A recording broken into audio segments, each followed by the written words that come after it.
नमस्कार श्रोते हो, दीपक रेगे कथाकथन चॅनलवर तुम्हा सगळ्यांचं मनापासून स्वागत. श्रोते हो, आज तुम्ही ऐकणार आहात इंद्रजित पाटील सरांच्या शेलक्या 12 या कथासंग्रहातली कथा. पण तत्पूर्वी श्रोते हो, तुम्ही जर आत्ता चॅनलवर पहिल्यांदा आला असाल किंवा अजूनपर्यंत तुमच्याकडून चॅनल सबस्क्राईब करायचं राहून गेलं असेल तर एकच नम्र विनंती करतो, कृपया चॅनल सबस्क्राईब करा. ऐकूयात इंद्रजित पाटील लिखित बासूभाईची वारी. आणि श्रोते हो, यातली सगळी गाणी इंद्रजित पाटील सरांनी गायलेली आहेत. हे मुद्दाम मला तुम्हाला सांगावंसं वाटतं. ऐकूयात इंद्रजित पाटील लिखित बासूभाईची वारी. बालाघाटाच्या जवळच वसलेलं एक छोटंसं खेडेगाव. गाव तसं चांगलं, पण वेशीला टांगलं. मुजोरीपेक्षा माजोऱ्या लोकांची संख्या गावात जास्त होती. 12 भानगडीतली बरीच मंडळी होती. चाडी आणि काडी लावून कोणाचं घर कसं पेटवायचं हे इथल्या लोकांना चांगलंच माहिती होतं. गुटखा, मटका, दारू, पारू आणि राजकारणाचं वारं सदाचंच इथे वाहत होतं. बारमाही राजकारण हे पुढाऱ्यांना झालेलं गजकरणं होतं. शेंबडी पोरंही गावात पुढारी म्हणून मिरवत होती. सटीच्या यात्रेत नाची आणि 2 पार्ट्यात बाचाबाची हा प्रतिष्ठित मिळवून घेणाऱ्या सदस्यांचा आवडता विषय होता. त्यामुळे गावातल्या पोरांना दिशा देण्याऐवजी त्यांची दशा झाली होती. ताटली, बाटली आणि पटली अशा वेगळ्या ढंगाच्या भाषा पोरं बोलत होती. तसा गावचा शिवारही हलक्या प्रतीचा आणि तणखोर होता. पाऊसही बेताचाच पडायचा आणि जास्त झाला तर शिवारात बेडकं ओरडायची. जास्तीचा सोसना आणि कमी पडला तर पीक पोसना अशी दर सालीच अवस्था असायची.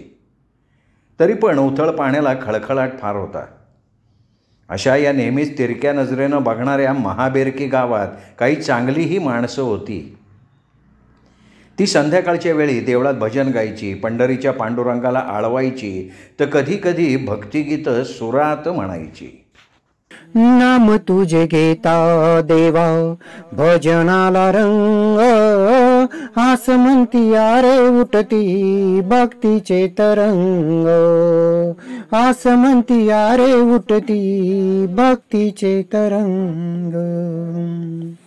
सगुण साकार रूप निर्विकार, तूच बा विठ्ठला जनाचा आधार. तुझ्या भेटीसाठी उभी हो, तुझ्या भेटीसाठी उभी लेकरांची रांग, आस म्हणती अरे उठती भक्तीचे तरंग, आस म्हणती अरे उठती भक्तीचे तरंग. तूच बाले कुरवाळा गोपाळांचा संगे मेळा, तुकोबा ज्ञानेशान फुलविला तुझा मळा. टाळची पळ्यांच्या नादी हो, टाळची पळ्यांच्या नादी पाऊले ही दंग, आस म्हणती अरे उठती भक्तीचे तरंग, आस म्हणती अरे उठती भक्तीचे तरंग. नाम तुझे घेता देवा भजनाला रंग, आस म्हणती अरे उठती भक्तीचे तरंग, आस म्हणती अरे उठती भक्तीचे तरंग. जणू त्यांच्या सत्कर्मामुळेच गावचं रहाटगाडगं सुरळीत चालू होतं. याच गावात बासूभाई नावाचं एक मुस्लिम व्यक्तिमत्व राहत होतं. परंतु हिंदू संस्कृतीचा त्यांच्या जीवनावर फार मोठा प्रभाव पडला होता. तो एक साधा, सरळ आणि संयमी स्वभावाचा माणूस होता. त्याचं सारं आयुष्य हालापेष्ट आणि गरिबीत गेलं. गावातलं कुणी मेलं की बासूभाई तिथे हजर. स्वातंत्र्य दिन असेल, प्रजासत्ताक दिन असेल, बासूभाईची हजेरी ठरलेली. झेंड्याला अगदी मनापासून ते वंदन करायचे. परंतु भ्रष्ट हातून झेंडा वंदन घडायचं याची खंत सुशिक्षित पोरांना वाटायची. पण बासूभाईची देशभक्ती बघून स्फूर्ती यायची. मराठी शाळेतली चिमणी पाखरं, अर्थातच मुलं मुली झेंडागीत सुरात गायची. विजयी विश्व तिरंगा प्यारा, झेंडा ऊंचा रहे हमारा. बासूबाईचाही या सुरात सूर मिसळायचा. अगदी अंतःकरणापासून झेंड्याला सलाम व्हायचा. उजव्या हातातली काठी टेकीत टेकीत त्यांचं पाऊल मैदानातनं बाहेर पडायचं. देशावरच्या निष्ठेमुळे त्यांच्या हातून हे आपसूक घडायचं. अपार कष्ट केल्यामुळे बासूबाईंच्या पायाच्या कमानी झाल्या होत्या. पायाच्या तळव्याला बाक पाडला होता. बोटावर बोटं पडत होती, ती वाकडी झाली होती. अंगावरच्या शिरा उघड्या पडल्या होत्या. अतिकष्टामुळे ते गाठाळल्या होत्या. डाव्या डोळ्याचं बुबुळ पूर्ण काळं पडलं होतं. चेहऱ्यावर सुरकुत्या पडल्या होत्या. पण अशा अवस्थेतही बासूबाई सकाळी लवकर उठायचे, गार पाण्यानं आंघोळ करायचे. 3 गुंड्यांचा फाटका तुटका सादरा आणि मळकटलेलं पांढरं धोतर अंगावर चढवायचे. डोक्याला गुलाबी फेटा बांधून ते देवदर्शनाला निघायचे. खडीचा रस्ता तुडवत ते प्रथमतः दत्ताच्या मंदिरात जायचे. आपल्या हातातली साखर देवाला ठेवून दर्शन घेऊन ते पुढे निघायचे. रस्त्यावरून जाताना लहान असो मोठा असो प्रत्येकाला वाकून रामराम करायचे. मला ते साहेब म्हणायचे, दोन्ही हात जोडायचे. त्यामुळे या देव माणसाविषयी प्रत्येकाला आदर वाटायचा. त्यांचा विचार साऱ्यांना पटायचा. मुंगीच्या पावलानं ते मारुतीच्या मंदिरात पोचायचे. देवाला साखर ठेवून मंडपात यायचे. तिथे चिरेबंदी बांधकामाच्या छिद्रातून आलेल्या मुंग्यांना साखर टाकायचे. बऱ्याच काळ्या मुंग्यांची रांग लागायची.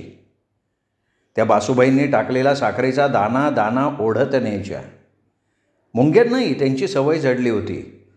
दररोज त्याच वेळेला नेमक्या त्या बाहेर यायच्या आणि त्यांचा गोड प्रसाद घेऊन जायच्या. तिथून ते महादेवाच्या मंदिरात पोचायचे. ओम नमः शिवाय म्हणत बरंच मंत्रोच्चारण करायचे. शंभू महादेवापुढे नतमस्तक होऊन मग विठ्ठल रुक्माईचं दर्शन घ्यायचे. दोन्ही हातांनी टाळ्या वाजवत रामकृष्ण हरीच्या गजरात दंग व्हायचे. पुढे कुलदैवत खंडोबाचं दर्शन घेऊन ते पाटलाच्या वाड्यामोरं उभं राहायचे. पाटलाला रामराम करूनच मंद पावलानं घराकडे निघायचे. असा दररोज सकाळचा त्यांचा नित्याचा कार्यक्रम असायचा. अध्यात्म हे बासूबाईंच्या जीवनाचं अविभाज्य अंग बनलेलं होतं. भक्ती जगण्यासाठी शक्ती देते असं त्यांचं मत होतं. मुळातच ते श्रद्धाळू होते, मायाळू होते. त्यामुळे चराचरातल्या प्राणीमात्रांवर ते मनापासून प्रेम करत होते. माणसातच देव शोधत होते. अग्नी होण्यापेक्षा पाणी बनून अल्लाह इतकी ईश्वराचीही नितांत सेवा करत होते. रोजाबरोबर ते एकादशी उपवास तापासही करायचे. त्यामुळे ते मुस्लिम आहेत याची कधी जाणीवच झाली नाही. त्यांचा एक वेगळाच धर्म होता आणि तो म्हणजे मानवता धर्म. बासूबाई शिव आणि पंढरीच्या पांडुरंगापुढे सदाच लीन व्हायचे. संध्याकाळच्या वेळी मारुतीच्या मंदिरात विठ्ठल रुक्माईचं गुणगान गायचे. कारण गावातल्या विठ्ठल रुक्माईच्या मंदिरापुढे मंडप नव्हता. त्यामुळे भजनाचा कार्यक्रम मारुतीच्या मंदिरात असायचा. बासूबाईंनी सूर धरायचा.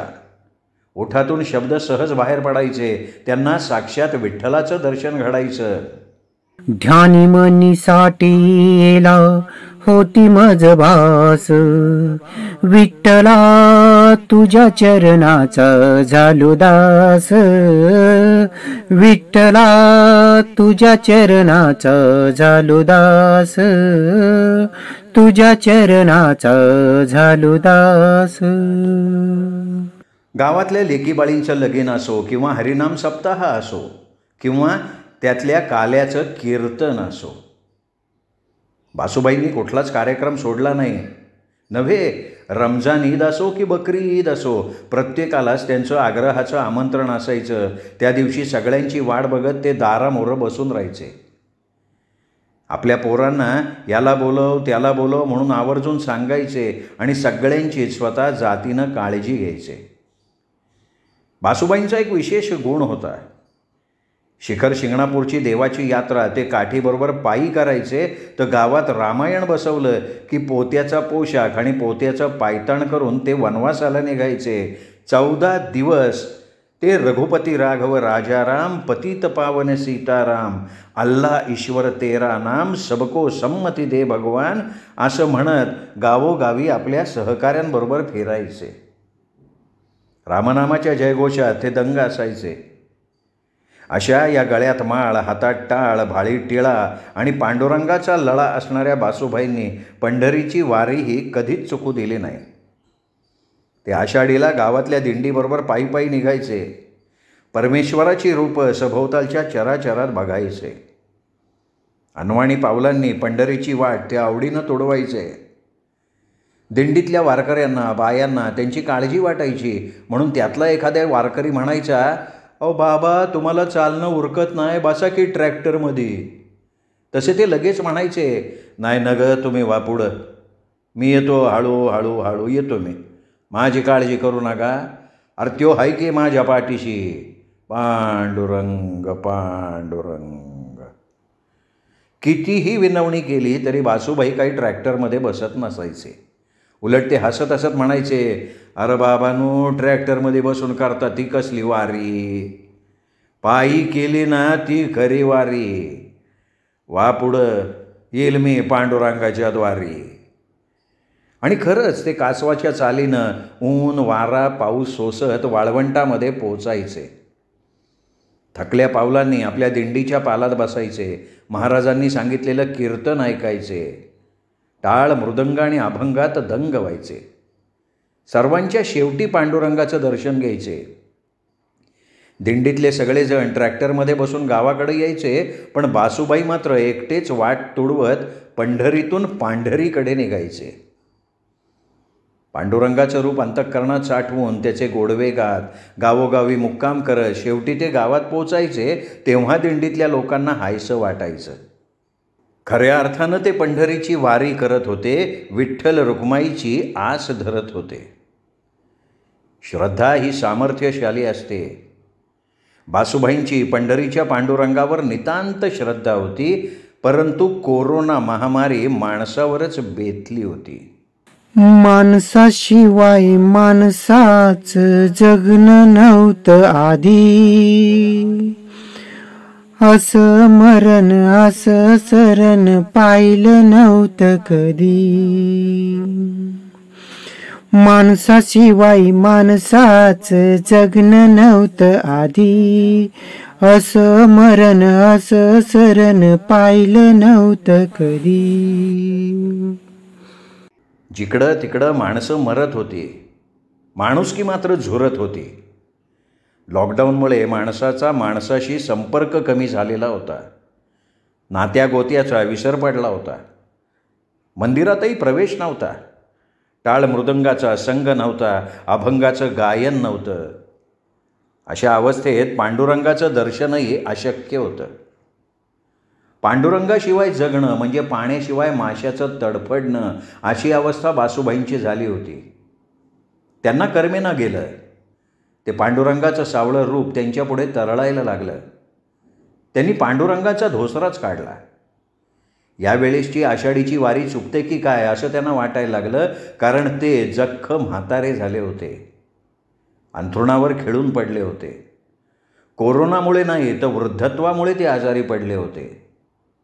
मोक्ष मार्गाला लागलेले होते, तरीही त्यांना आषाढीच्या वारीची आस होती. त्यांना पांडुरंगाचे भास होत होते. मन थाऱ्यावर नव्हतं, काही कळतच नव्हतं. ओठातून आपसूक शब्द बाहेर पडत होते, पांडुरंग पांडुरंग.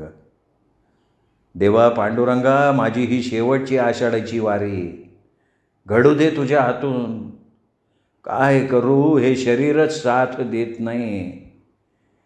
शरीर भोग भोगावाच लागल, आता भेटणे नाही. असं बरंच काही ते बडबडायला लागले.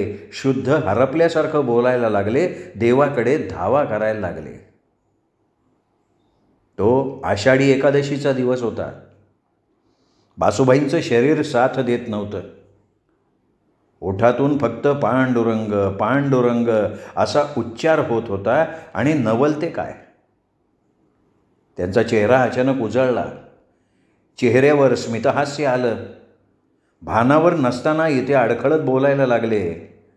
माझा देव मला भेटला, माझी आषाढीची वारी पुरी झाली, पांडुरंगाची स्वारी साक्षात माझ्या दारी आली, मी धन्य झालो देवा पांडुरंगा, मी धन्य झालो.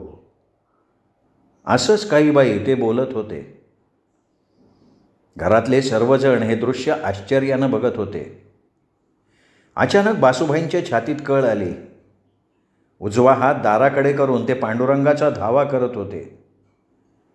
थोड्याच वेळात डोळे पांढरे झाले. तोंडातून शेवटचे शब्द बाहेर पडले, पांडुरंग पांडुरंग. गात्र शांत झाली. बासूभाई वैकुंठवासी झाले. पांडुरंगाच्या घरी कायमचे निघून गेले. घरातल्या सर्वांनी हंबरडा फोडला. जन्नतचा प्रवास बासूबाईंना घडला. मुस्लिम विधीप्रमाणे त्यांना दफन करण्यात आलं. मुस्लिम असूनही आयुष्यभर भगवी पताका खांद्यावर घेऊन फिरणारे बासूभाई बरंच काही देऊन गेले.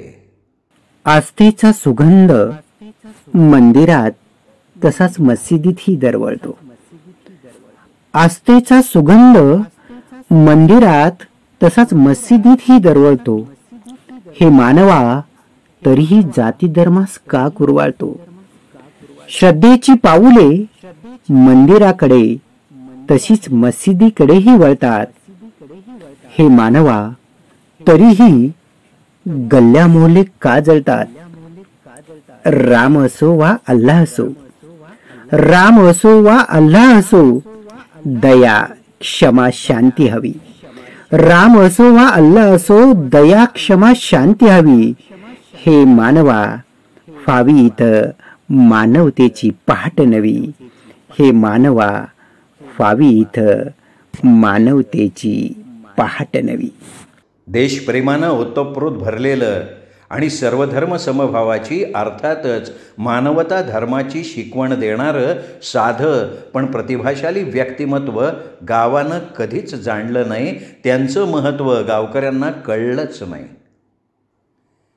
रसिक श्रोते हो, श्रद्धा म्हणा किंवा अंधश्रद्धा म्हणा, ते गेल्यानंतर मात्र सर्वांच्याच ओठी फक्त हेच शब्द होते, पांडुरंग दारी पुरी झाली शेवटची बासूभाईची वारी. पुरी झाली शेवटची बासूभाईंची वारी.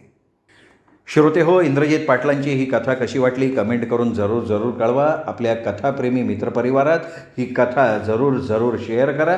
आणि हो, चॅनल सबस्क्राईब करायचं राहून गेलं असेल तर आत्ता वरती जो माझा फोटो दिसतोय या फोटोला क्लिक करा आणि चॅनल सबस्क्राईब करा.